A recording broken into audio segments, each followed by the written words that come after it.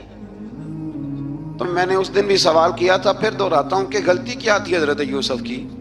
کبھی کنواں اندھیرا، کبھی بھائیوں کے تھپڑ، کبھی مصر کا بازار. اور ذرا سوچو تو صحیح، جب بولیاں لگتی ہیں انسان کی تو کیا حال ہوتا ہے. اور پھر ذرا یہ بھی تو دیکھو نا کہ جب زلیخا نے الزام لگایا تو پھر کیا حال ہے. اور پھر 12 سال کی جیل پر رب فرماتے ہیں شان میں نے یوسف کو ہی عطا فرمائی. تو حضرت مریم سلام اللہ علیہا جب وہ بیٹا لے کے گئی ان کے پاس تو انہوں نے کہا یہ کہاں سے آ گیا؟ آپ فرمانے لگی میں نے تو چپ کر روزہ رکھا ہوا ہے، اسی سے پوچھ لو یہ کہاں سے آیا ہے، یہی بتائے گا. پنگوڑے میں تھے حضرت عیسیٰ علیہ السلام، پنگوڑے میں. تو قرآن مجید کہتا ہے کہنے لگے قال انی عبد اللہ. حضرت عیسیٰ بولے اور بول کے کہنے لگے میں اللہ کا بندہ ہوں. اور آتانی الکتاب، خالی نہیں آیا، کتاب ساتھ لے کے آیا ہوں. وجعلنی نبیا، اور اس نے مجھے نبی بنا کے بھیجا ہے. تو حضرت عیسیٰ علیہ السلام پنگوڑے میں ہیں تو کلام فرما رہے ہیں، اپنے نبی ہونے کا اعلان فرما رہے ہیں. اب اس بندے کے قریب جا کے اس سے سوال کرنے کو دل نہیں کرتا جو نبی پاک کے بارے میں کہتا ہے 40 سال کے بعد نبی بنے. یہاں پنگوڑے میں حضرت عیسیٰ کلام کریں، پنگوڑے میں، اور وہ پنگوڑے میں کہے میں نبی ہوں. اور تو اپنے رسول کے بارے میں یہ کہے کہ بکریاں چرا رہے تھے تو معاذ اللہ انہیں پتہ ہی نہیں تھا کہ میں نبی بن جاؤں گا. ایسی کوئی بات نہیں. اعلیٰ حضرت فرماتے ہیں اللہ اللہ وہ بچپنے کی پھبن، یعنی بچپن میں بھی رنگ ڈھنگ نرالے تھے میرے رسول کی. اللہ اللہ وہ بچپنے کی پھبن، اس خدا بھاتی صورت پہ لاکھوں سلام، اس خدا بھاتی صورت پہ. اور مرحوم اعظم چشتی نے بھی ایک جملہ بڑا خوبصورت کہا، اس نے کہا تیری حیات پاک کا ہر لمحہ پیغمبر لگے، تیری حیات پاک کا ہر لمحہ پیغمبر لگے. پھر اس سے آگے آیت نمبر 41 سے ایک بار پھر حضرت ابراہیم علیہ السلام کا ذکر ہے کہ وہ بہت سچے نبی تھے. انہوں نے اپنے چچا کو بے جان بتوں کی عبادت سے روکا، عذاب الہی سے ڈرایا. اس نے کہا کہ آپ ہمیں ہمارے خداؤں سے پھیرنا چاہتے ہیں، اس سے رک جائیں ورنہ ہم آپ کو سنسار کر دیں گے. ابراہیم علیہ السلام نے کہا کہ میں آپ کے لیے اپنے رب سے استغفار کرتا رہوں گا، وہ مجھ پر بہت مہربان ہے. تو اللہ تبارک و تعالیٰ نے انہیں اسحاق علیہ السلام بیٹے اور یعقوب علیہ السلام پوتے کی بشارت دی، اور یہ بھی فرمایا کہ یہ دونوں نبی بھی ہوں گے.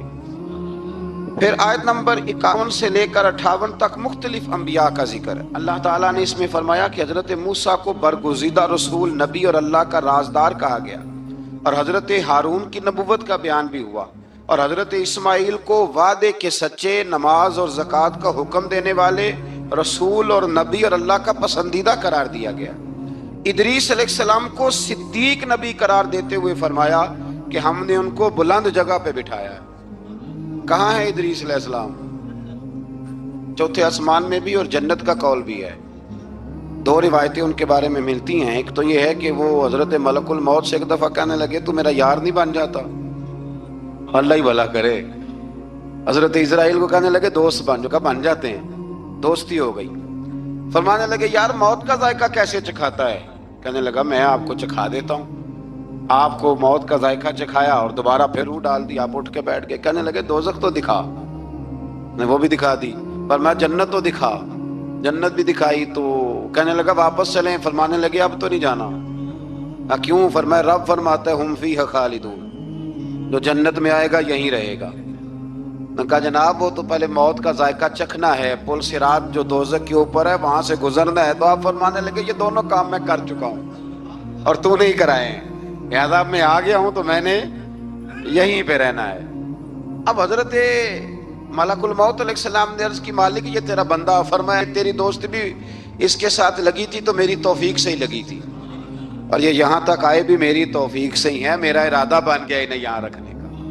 میری طلب بھی تو تیرے کرم کا صدقہ ہے، میری طلب بھی تو تیرے کرم کا صدقہ ہے. یہ پاؤں اٹھتے نہیں بلکہ یہ اٹھائے جاتے ہیں. تو یہ بھی تو اس کا کرم ہوتا ہے نا کہ وہ کس طرح کر کے کسی کو نوازتا ہے. آیت نمبر 59 میں اللہ تعالیٰ کے فرما بردار اور سرکش بندوں کے احوال اور جو ان کے آخرت میں احوال ہوں گے ان کا ذکر کیا گیا ہے۔ آیت نمبر 66 میں بتایا گیا ہے کہ منکرین آخرت حیات بعد الموت کے بارے میں ہمیشہ شک میں مبتلا رہے۔ انہیں یقین ہونا چاہیے کہ مرنے کے بعد دوبارہ وہی خالق زندہ کرے گا جس نے پہلی بار بغیر کسی نام و نشان کے پیدا کیا۔ آیت نمبر 76 میں بتایا کہ جو لوگ گمراہی میں مبتلا ہیں ان کے ابتلا میں اضافے کے لیے مہلت کی مدت بڑھا دی جاتی ہے، اور جو ہدایت یافتہ ہیں ان کو مزید استقامت نصیب ہوتی ہے۔ اللہ کے ہاں ثواب اور انجام خیر کے اعتبار سے باقی رہنے والی نیکیاں سب سے زیادہ بہتر۔ ایسی نیکیاں کریں جو باقی رہیں ہمیشہ، کیا کہتے ہیں؟ صدقہ جاریہ۔ آیت نمبر 81 میں فرمایا کہ مشرکین اس امید پر اللہ کے سوا معبودان باطل کی عبادت کرتے ہیں کہ مشکل میں ان کی مدد کریں گے۔ فرمایا ہرگز نہیں، وہ ان کے دشمن بن کے عبادت کا انکار کریں گے۔ آیت نمبر 88 میں بتایا کہ کفار نے اللہ کی طرف اولاد کی نسبت کر کے نہایت سخت بات کی۔ یہ تو اتنا سنگین جرم ہے کہ اس سے آسمان پھٹ پڑے، زمین شک ہو جائے اور پہاڑ ریزہ ریزہ ہو جائیں۔ مزید فرمایا کہ آسمان اور زمین میں جو کوئی بھی ہے سب اللہ کے حضور بندے بن کے حاضر ہوں گے۔ آیت نمبر 97 میں فرمایا جو لوگ ایمان لائے اور نیک کام کیے ان قریب رحمان لوگوں کے دلوں میں ان کی محبت پیدا فرما دے۔ یہ جو شرک والا معاملہ ہے نا، یہ بڑا سادہ سا ہے۔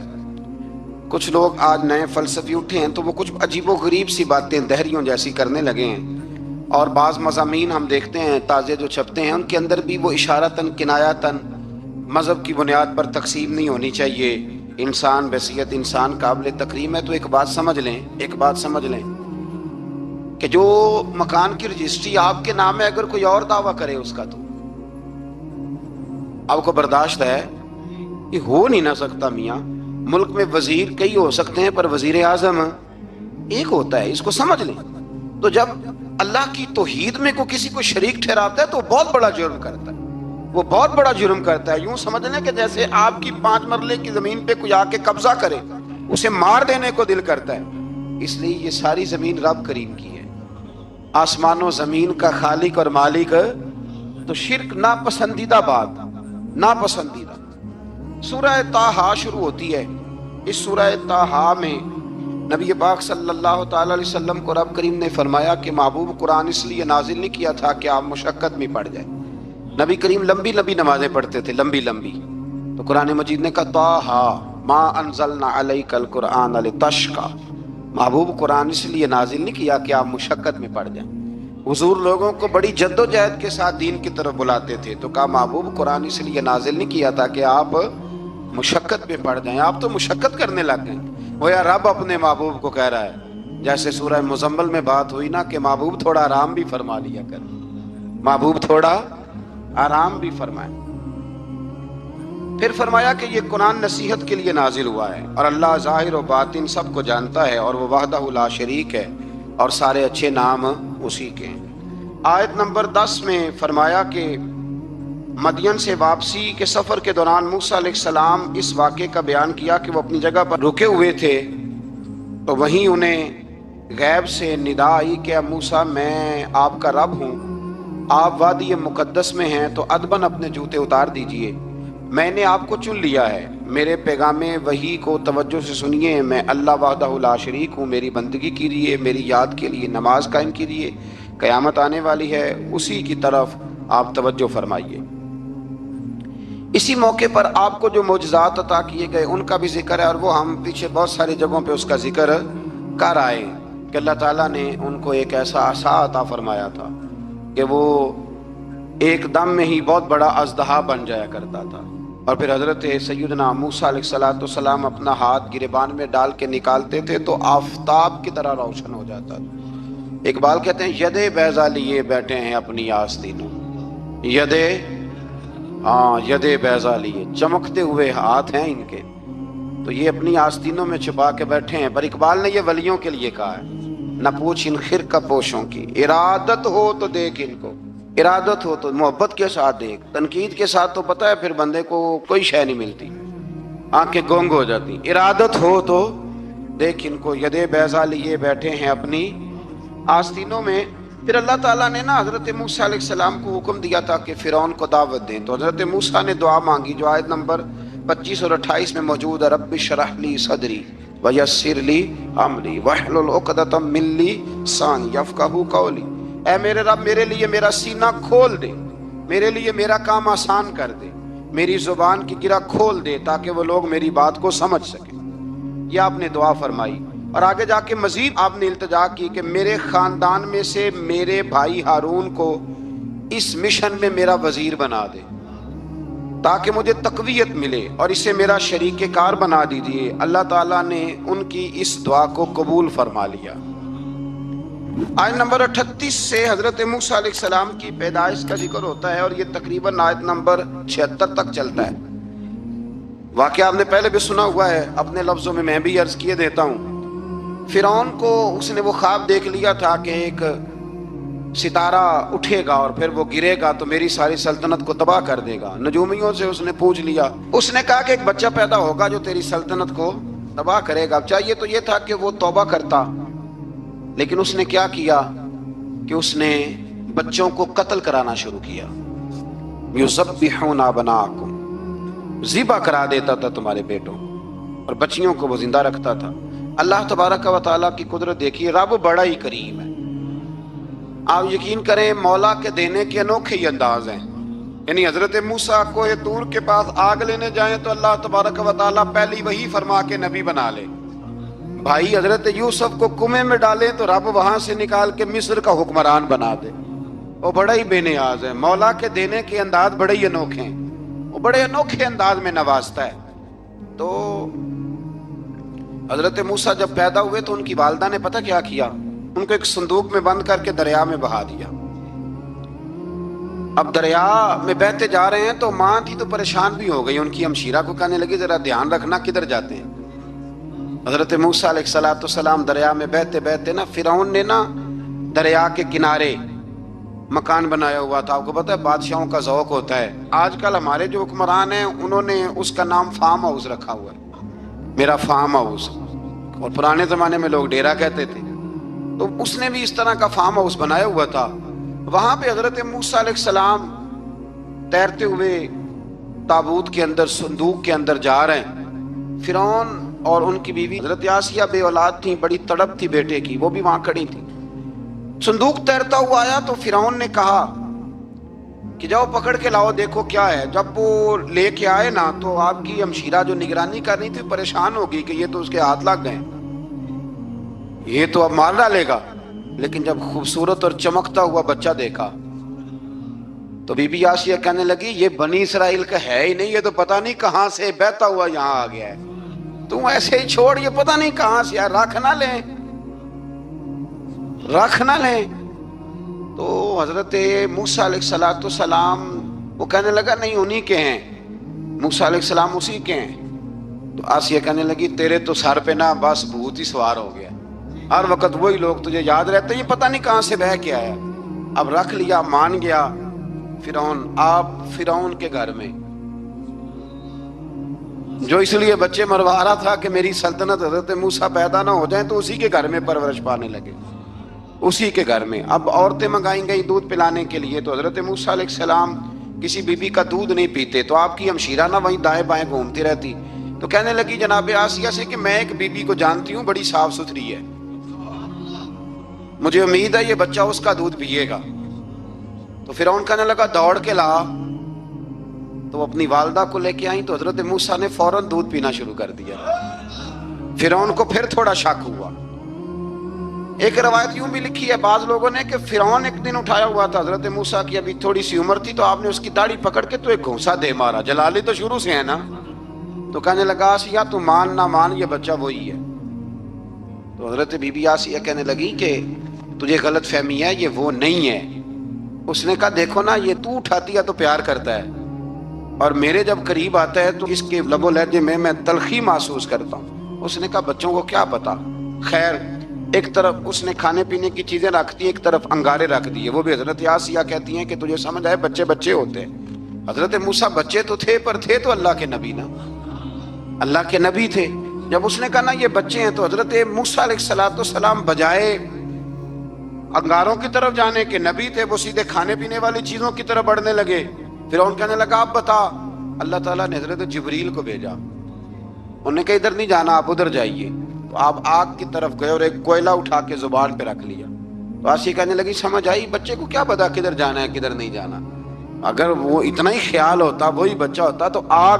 اور بعض مفسرین نے لکھا ہے یہ جو حضرت موسیٰ دعا مانگتے تھے نا رب اشرح لی صدری ویسر لی امری، یہ وہ آگ کا انگارہ جب کوئلہ منہ میں رکھا تھا نا تو اس کی وجہ سے زبان میں کچھ لکنت آ گئی، تو آپ دعا کرتے تھے کہ یا اللہ میری زبان کی وہ بند گرا کھول دے تاکہ میں کھل کے فرعون کے سامنے بات کر سکوں. وہیں حضرت موسیٰ پلنے لگے، وہیں پلے، وہیں جوان ہوئے، وہیں اللہ نے ساری دولتیں دی، بہن بھی ملی، ماں بھی ملی، اور سارے عزیزوں کا پیار بھی ملا. اسی گھر کے اندر اللہ نے پرورش کر کے فرعون کے ظلم سے بنی اسرائیل کو نجات عطا فرمائی. آج نمبر 77 سے موسیٰ علیہ السلام کو حکم ہوا کہ راتوں رات بنی اسرائیل کو لے کے نکل جائیں. انہیں اللہ کی طرف سے یقین دلایا گیا کہ ان کے لیے سمندر میں خشک راستہ نکال لیا جائے گا. فرعون نے ان کا تعاقب کیا اور سمندر میں غرق کر دیے گئے. اس مقام پر اللہ تعالیٰ نے بنی اسرائیل پر اپنے احسانات کا ایک بار پھر ذکر فرمایا. حضرت سعد بن ابی وقاص رضی اللہ تعالیٰ عنہ بھی ایک دن جہاد کے لیے نکلے تو رستے میں سمندر آ گیا. حضرت موسیٰ کی قوم کو نا سمندر نے رستہ دیا تھا، تو جناب سعد بن ابی وقاص سمندر کے کنارے کھڑے ہو کے اب وہ لوگ پوچھنے لگے حضور کیا کرنا ہے؟ فرمایا کرنا کیا ہے، ابھی دیکھیں کیا ہوتا ہے. تو فرمانے لگے وہ سمندر و دریا اگر تو حضرت موسیٰ کی نافرمان قوم کو رستہ دیتا ہے تو ہم تو رسول اللہ کے فرما بردار غلام ہیں، ہمیں بھی رستہ دے. تو 12 رستے بن گئے دریا میں سے. جناب سعد بن ابی وقاص لشکر لے کے گزر گئے، باہر گئے تو ایک دفعہ پھر صحابہ کو یقین دلایا. فرمایا کسی کی کوئی چیز تو نہیں رہ گئی دریا میں؟ دشت تو دشت ہیں دریا بھی نہ چھوڑے ہم، بحر ظلمات میں دوڑا دیے. اب میں کیا کروں، علامہ اقبال نے ہر جگہ کلام لکھا ہے، ہر جگہ.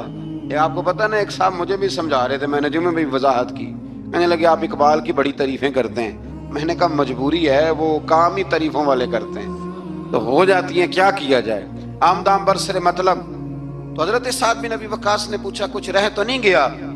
کہا جناب پیالہ رہ گیا میرا مٹی کا دریا میں. تو حضرت سعد بن ابی وقاص کہنے لگے کوئی مسئلہ نہیں، ہم رسول اللہ کے غلام ہیں. اور اس پر بڑی دلائل ہیں، وقت نہیں ہے آگے بڑھنا ہے. فرمایا او دریا او ہمارا پیالہ تو واپس کر دے. تو ایک لہر آئی تو پیالہ بھی کنارے پہ پھینک گئی. تو اللہ تعالیٰ نے حضرت موسیٰ علیہ السلام کو کی قوم کو وہاں سے نجات دی. آیت نمبر 85 سے سامری کا ذکر ہے. سامری ایک جادوگر تھا.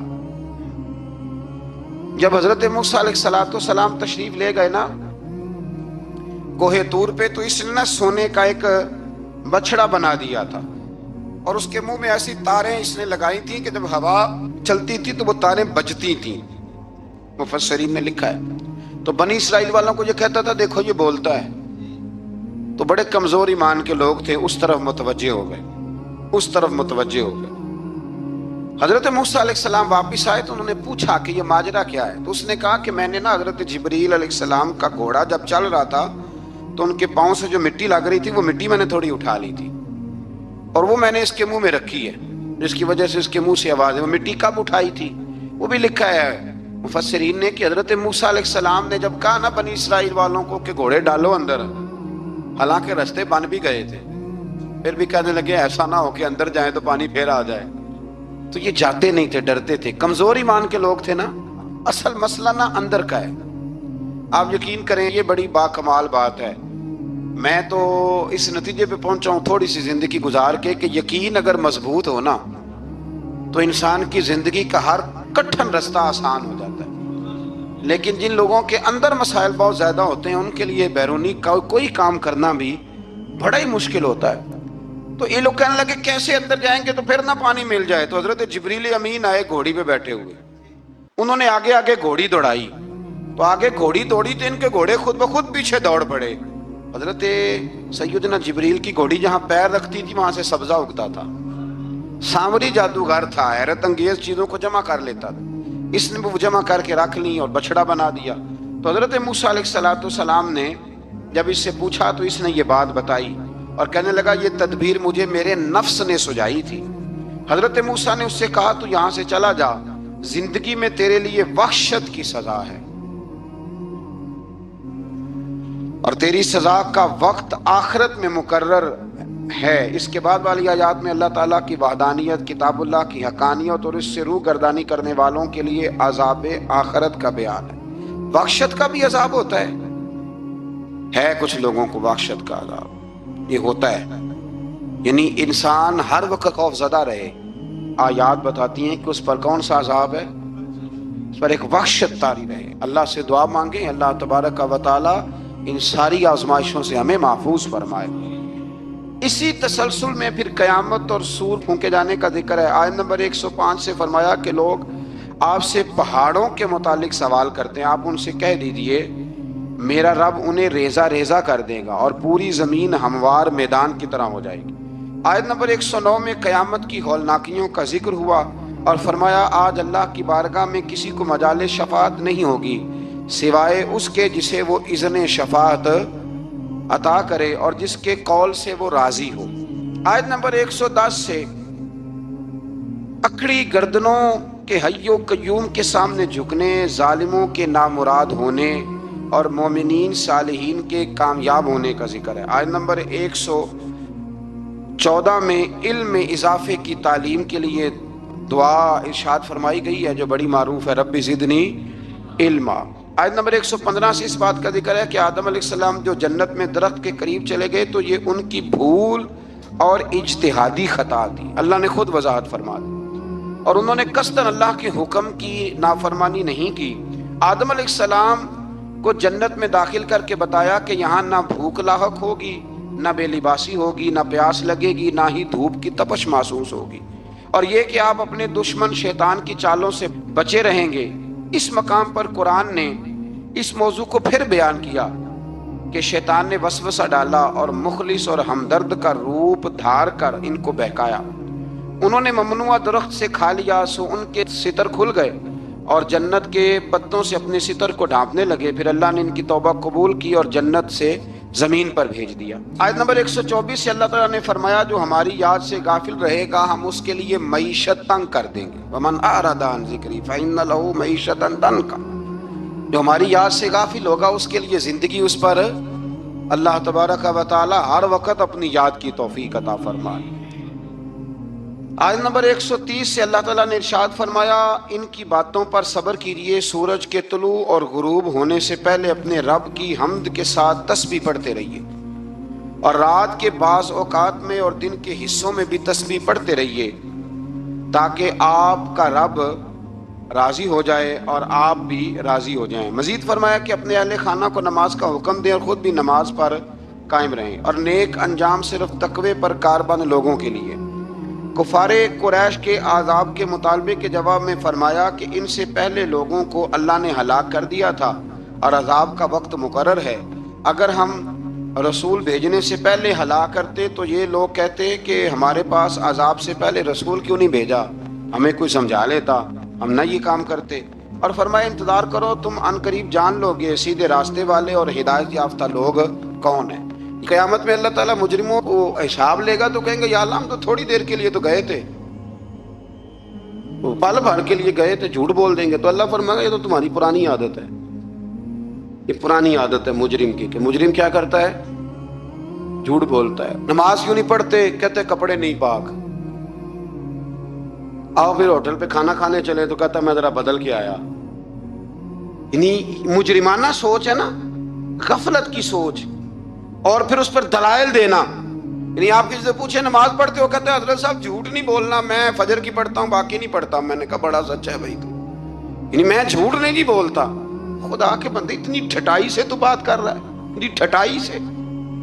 اور ایک بات آپ کو بڑی ذمہ داری سے عرض کرنے لگا ہوں، ذرا میری بات کو سمجھنا، اگر آپ 4 دن مسلسل گھر نہ جائیں، آپ کی بیوی شور کرتی ہے کہ نہیں کرتی؟ یہ ویسے بھی غیر اخلاقی بات ہے، آپ کی ذمہ داری نہیں ہے آپ کا گھر، تو 4 دن مسلسل آپ باہر رہیں بغیر کسی وجہ کے تو شور اٹھتا ہے کہ نہیں؟ اگر ابا جی آپ کے رہتے ہیں نا سعودی عرب میں تو وہاں بھی فون چلا جائے گا، اس کو سمجھائیں 4 دن سے گھر نہیں ہے، تو 4 دن گھر نہ جائے تو شور ہوتا ہے، اور تو مہینہ مسجد ہی نہیں جاتا۔ اور پھر تیرے اندر پھر مد و جزر نہ ہو، پھر جوار پھاٹا نہ ہو، پھر ساری نعمتیں موجود ہونے کے بعد تیرا کلیجہ منہ کو نہ آئے، پھر تیرا جگر نہ پھٹے، پھر رات کو تجھے نیند کیسے آئے؟ اس لیے کہ تو نے وہ اپنے اندر کے ساتھ دھوکہ شروع کر دیا ہے۔ تو وہاں گیا ہی نہیں جہاں سے تجھے 5 وقت آواز آتی ہے، پھر توجہ ہی نہیں کی۔ اس لیے سمجھ لے کہ جو اندر بے چینی ہے اس کا کوئی نہ کوئی سبب ہے، کہیں نہ کہیں تو ہم نے غلطی کی ہے، کسی نہ کسی جگہ تو کوئی معاملہ ایسا ہے۔ امام مالک رحمۃ اللہ علیہ کے پاس ایک شخص آیا تو ناجائز پیسے کمایا کرتا تھا، کہنے لگا حضور سکون کوئی نہیں، تو امام صاحب نے ایک کی جملہ کہا، فرمانے لگے امانتیں امانت داروں کے حوالے کر دے، رب تجھے سکون عطا کر دے گا۔ وہ بندہ کہنے لگا یہ کیا؟ فرمانے لگے میرے پاس کسی کی امانت ہو تو مجھے نیند کوئی نہیں آتی، تو نے تو یتیموں مسکینوں کی رکھی ہوئی ہے، تجھے کیسے آئے گی؟ جیتے جاگتے آدمی کی امانت میرے پاس ہو تو میں کہتا ہوں یہ چھین نہ جائے، تو نے تو لوٹ مار کی رکھی۔ اللہ ہمیں سمجھنے کی توفیق عطا فرمائے۔ آگے سورہ لقمان شروع ہوتی ہے۔ حضرت لقمان کے بارے میں بھی لوگوں کا بعض کا قول یہ ہے کہ حضرت لقمان نبی تھے، لیکن صحیح قول مفسرین نے یہی لکھا ہے کہ وہ نبی نہیں تھے، وہ اللہ کے ایک نیک بندے تھے، اللہ کے ولی تھے، ایک بڑے دانا آدمی، بڑے عقل مند آدمی تھے۔ اللہ تبارک و تعالیٰ نے انہیں بڑا نوازا تھا، بڑی حکمت والے تھے، بڑے سمجھدار تھے۔ آپ اندازہ کریں کہ اللہ نے ولیوں کا کتنا ذکر فرمایا قرآن مجید کے اندر۔ سورہ لقمان ایک ولی کے نام پہ، حضرت سکندر ذوالقرنین اللہ کے، مولا علی کا قول میں نے عرض کیا تھا کہ وہ بھی اللہ کے ولی ہیں، جناب مریم بھی اللہ کی ولیہ ہیں۔ تو ان سب لوگوں کے ناموں پر اللہ تبارک و تعالیٰ نے قرآن مجید کی آیات کو رکھا ہے۔ تو سورہ لقمان ہے، اس میں حضرت لقمان نے جو اپنے بیٹے کو نصیحتیں کی ان کا بھی ذکر ہے، اور بھی کئی چیزوں کا ذکر ہے، لیکن اس کا جو اہم مضمون ہے وہ یہی ہے کہ حضرت لقمان نے اپنے بیٹے کو نصیحت کی۔ ایک بات سمجھ لینا، بڑی دنیا نصیحت کرتی ہے، لیکن جو باپ شفقت کے ساتھ گود میں بٹھا کے نصیحت کرتا ہے اس کا بڑا ہی مزہ آتا ہے۔